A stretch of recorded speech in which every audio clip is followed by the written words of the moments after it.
Hey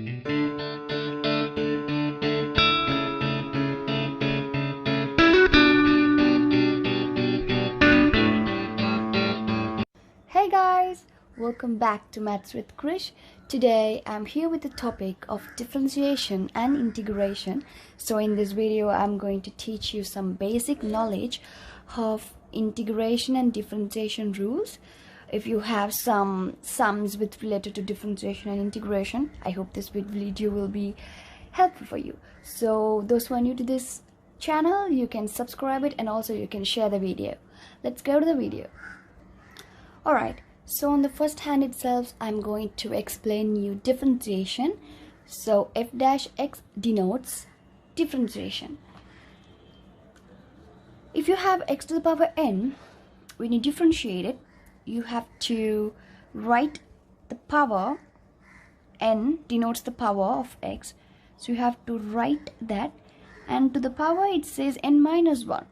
For an example, if you have x to the power 2, it says 2, if you differentiate, 2 comes in front, 2x, 2 minus 1, so it's 2x, 2 minus 1, it's 1, so it's always x. So this is going to be the method. Next, if you take ln x, when you differentiate it, you'll be getting 1 over x. The x can be anything, alright? But make sure of trigonometry sums. If it has ln sin x, ln cos x, make sure when you do deal that. X to the power, e to the power x, these are exponential question. So this doesn't change when you differentiate it. Always you'll be getting e to the power x. No change at all. Sin x, it's going to be cos x. When you differentiate it, it has to be cos x. Cos x, it has to be sin x, but make sure you put a minus in front. Minus sin x. Tan x, it's always sec square x. These are the two main parts, uv and u over v. So uv can be anything. It can be an algebraic term plus trigonometric term, or trigonometric term plus e to the power exponential term. It can be anything, but I have considered as u and v to simplify it. So when you have such terms like that, what you have to do is you have to keep your u and differentiate v with respect to x, plus then you have to keep v and differentiate u with respect to x. Right, next u over v. So when you differentiate dividend sums, what you have to do is keep v, differentiate u with respect to x, minus u, keeping u and differentiating v with respect to x over v square. The denominator has to be squared when you differentiate these types of question, and also make sure that the denominator should be here, and you have to differentiate the numerator first, minus then you have to keep the numerator and differentiate the denominator. Make sure don't change, it has to be the same. So next I'm going to discuss about integration part. For integration, we mainly use this symbol for integration. This is the main symbol we are going to use for integration. So if this is an fx, if you're going to integrate, you have to put the integration symbol in front of the fx. Then you have to mention this dx, so it means that you have to integrate. On the first itself, it says x to the power n. So make sure integration is a little bit different. Now, x to the power n, you have to add another one, n plus 1. And also you're going to divide it by n plus 1 plus c. And you can also say where n is not equals to minus 1, because when it's minus 1 plus 1, it's 0. So x to the power 0, it's always 1. So that's not going to happen. So you have to make sure this should be written. Yeah, this is for an example. If you say x to the power 2, so when you integrate this, it has to be x 2 plus 1 divided by 2 plus 1. So it says x to the power 3,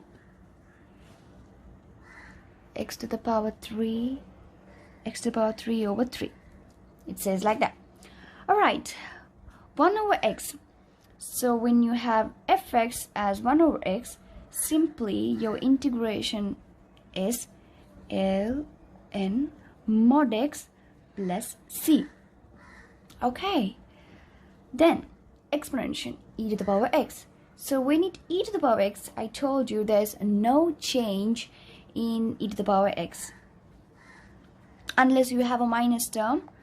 If you have e to the power minus x, you have to be very careful when you deal those type of question. But this is the same, but you have to put c everywhere. Also in the down part question you have to mention c, where c is your arbitrary constant, and I tell you why we put c. Sin x, of course, that is going to be minus cos x plus c. C is very important. Cos x, it has to be sin x plus c. Sec squared x, it's tan x plus c. Alright, so when trigonometry part comes, you have to switch it. So make sure in integration part, sin x, if you integrate sin x, you'll get a minus cos x.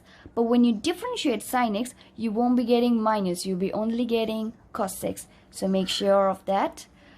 These two are the main two types of integration. I love those part and I love handling all those questions. So I tell you why.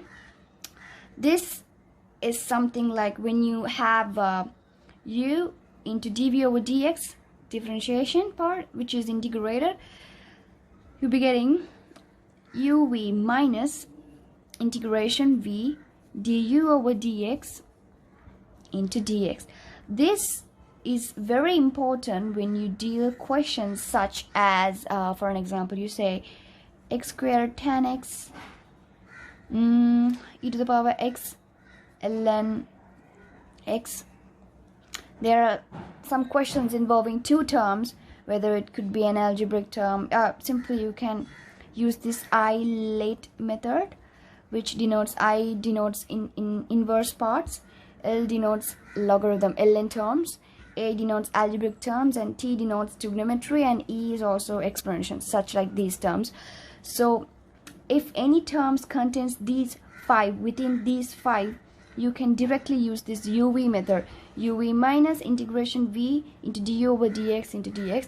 I have also mentioned some question related to integration by parts, so you can check it out in my description box. Next, f dash x. Make sure there's a small part of this. In the denominator, it's simply fx, but in the numerator, you have the differentiation of fx. So that's why I have mentioned f dash x. F dash x means the differentiation of fx. So in the numerator, the denominator, if you have fx, and on the numerator, if you have f dash x, the differentiation of fx, what you have to do is, when you're going to integrate that part, you have to write it as ln mod of fx plus c. The denominator should be comes under ln, so that is very important when you're dealing with integration part. What is an arbitrary constant? Many of us wonder, why do we put plus c when you integrate arbitrary constant? So let's look at few derivatives. I have mentioned some derivatives: x cubed plus 2x squared plus 7x plus 2, and when you differentiate it, you'll be getting 3x squared plus 4x plus 7. And you see, in all these terms, the constant might be vary, but when you differentiate it, you'll be getting the same value. So when you're going to integrate this, particular value, you basically know the integration is known as antiderivative. So when you differentiate it, you'll be getting this, and when you integrate this term, you'll be getting this. So if I'm going to integrate 3x squared plus 4x plus 7, I might be wonder what is the exact constant. It can be this, it can be this, it can be this. We have no way of knowing which one of the constant might have been meant to be used, so we just say plus constant. So that's why we mention plus c when you integrate this particular sum. So when you integrate this, you'll be getting 3x squared, so it has to be plus 1 x cubed over 3 plus 4x squared. I'm just gonna finish the sum and I'm gonna mention the c. X squared over 2 plus 7x. So when you simplify this, x cubed plus 2x squared plus 7x. So why I put c is to be sure that it can be this, it can be this, it can be this, it can be any of this. So the constant varies. So simply what means the arbitrary constants is a symbol to which various value may be assigned but which remains unaffected by the changes in the value of the variable of the equation. Simply it denotes the same. Alright guys, that's up for today's lesson. Hope you guys learned something. So I'm going to wind off this. Alright, so don't forget to subscribe and also share this to your friends. I hope this basic idea will help you to solve some particular question. Don't forget to stick with me. Take care. Bye.